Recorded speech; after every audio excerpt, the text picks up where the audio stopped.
Hey everyone, if you are enjoying these videos, go check out my website at www.apcsexamprep.com. I have information on boot camps and tutoring availability, along with other AP Computer Science resources I think you'd enjoy. Hello everyone, and welcome to Greenfoot Basics Video 1. Today we're going to do the Hungry Bee project. So in this project, you'll run around getting pollen from flowers, collecting them, learning how to move, collect, interact, and keep a score counter. So in order to get the starter code, go to my website, apcsexamprep.com, and under the Greenfoot tab, you'll find a zip file that you can extract and have the file ready to go. So the great thing about this file is we will have this starter world.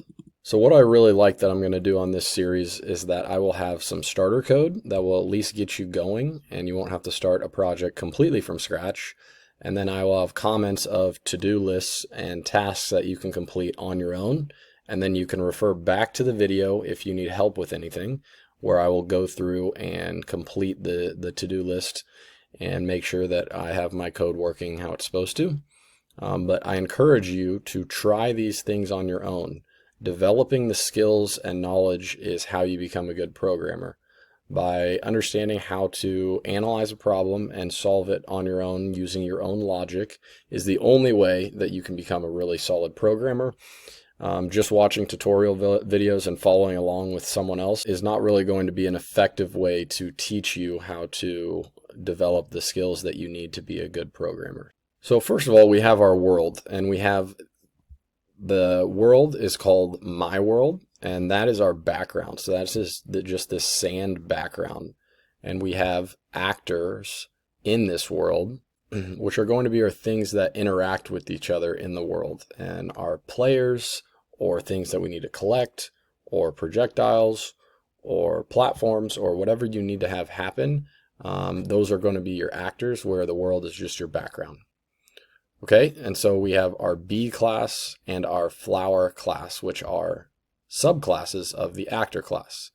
Now, in the actor class, Greenfoot has provided a lot of code that we are going to be able to borrow so that we won't have to rewrite things like setting our location, if you are colliding with something, if you want to remove something that you're touching, and a variety of other functions that we are going to need to use to make a completed game. And then our world class, which our My World is a subclass of the world class, has its own set of methods that we can use. Things like removing an object from the world, adding an object to the world, displaying text, or stopping the world and ending the game are all things that we can do from the world class. Now we'll go over more of those specifics and look into that class and look at some of the things that we can do a little bit later on. But for now, let's get started with our B class.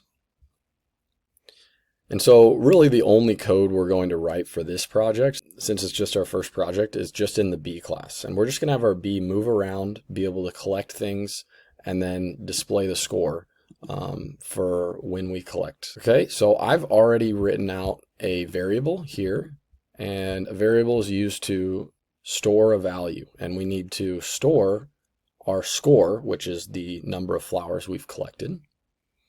And then pre-populated in every one of our actor classes is the act method. Now this runs in a continuous loop 60 times per second while our program is being run. So we need to call the other methods that we will create inside of the act method so the program knows to do the specific methods that we call over and over again while our program's running.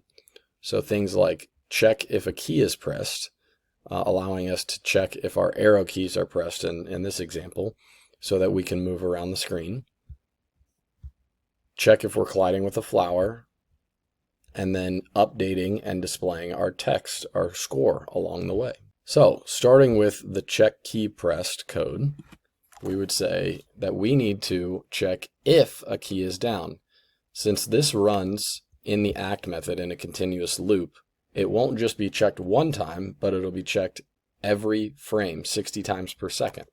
So one of the really cool tools that Greenfoot has added is a way to access our different methods by using Control Space and you might have to look up on a PC how you would do this, but it gives you a variety of methods from the Greenfoot class, and then you notice Greenfoot dot, that means it's coming from that class. Or there is no Greenfoot dot, and that means these are methods from the actor class. And so since bee and flower are both actors, we inherit these automatically, and so we have access to these methods as well. For now, it says that we need to use the method greenfoot.isKeyDown. And so we would look at greenfoot.isKeyDown. We could actually arrow down to it. And I'm not sure why mine doesn't show up, but oftentimes it'll show a little description of exactly what it does. But we can click on it and it expects a string. Now, greenfoot.isKeyDown alone won't do what we want it to do. We need to check if it is down. So write the code to check if the up arrow key is pressed. So we would need to put this in an if statement. If greenfoot.isKeyDown is our condition, and we want to check if up is pushed down. So an if statement will have a condition of true or false. If it's true, it will do whatever is in the curly brackets. And so if up is pressed, we want to move the bee 5 pixels up. So decrease the y coordinate, because in the upper left corner, this is our 0, 0 value. And so up would be negative to the y coordinate. And so I know it seems a little bit confusing that you would be going up and it would be subtracting from the y value, but that is how it works with this being 0, 0 coordinate up in the upper left. So we need to use set location. And so how would we find set location? Well, we could do that control space again, and we could start typing out set location. Now it expects 2 int values, and these are called parameters inside the parentheses. We already put 1 parameter in for up, and a parameter is just an input that is needed in order for the method to work. And so in order for Greenfoot to check if a key is down, it needs to know what key. In order to set the location, it needs an X value and a Y value that we're setting the location to. Now we basically want to be near the same spot that we're at. So originally, get X and get Y being in there would make sense. It would just put us back at the same location. We don't want to just move to a very specific location. We want to be very close to the same location we're at, but we want to decrease the Y value by 5 pixels. Okay, and so there is our method for up. So we want to make sure that we call this in the act method. The reason we can use an if statement, because if statements only happen one time, is because we are going to call it in the act method, and the act method happens 60 times per second. So check key press needs to be called, and then we're going to be, the up arrow should be the only one that's working. And so we run this, and up works, our other directions do not. Okay, so we go back in, and now we do a little copy and paste, and we just make some alterations to each of these ifs. If down, we are going to add to the y value. If left, we are going to subtract from the x value. If right, we are going to add to the x value, and then compile, and we can run this again, and every direction should work. Now, if you are going at an angle, you should problem solve and debug, what we call debugging the issue, and that is likely an angle. You might have, -5 here, and so it both pushes you to the left and up, or a +5 on the y value somewhere else, and so you have something messed up in that scenario, but it should be working correctly. So make sure you have this, and then we'll go on to checking collision with flower. So it says is touching, remove touching. So write an if statement that checks if the bee is touching an actor of type flower. Inside the if statement, add code to remove the flower that is being touched, and then increase the score variable by 1. So it says if checks if the bee is touching an actor of type flower. So I'll do control space. How would I check if it's touching? So your Greenfoot class methods are related to input. So it would be the keyboard or a mouse clicked, things like that. And so touching would be related to our actor, if our actor is touching. So and you could just type in is touching because you both know the method right here. And then you kind of know what it's supposed to do. It's checking if it's touching. So it says we need a class. So what class would we need? We would need the flower class. And you'd have to put flower.class here in order to check to see if the type was a flower class object.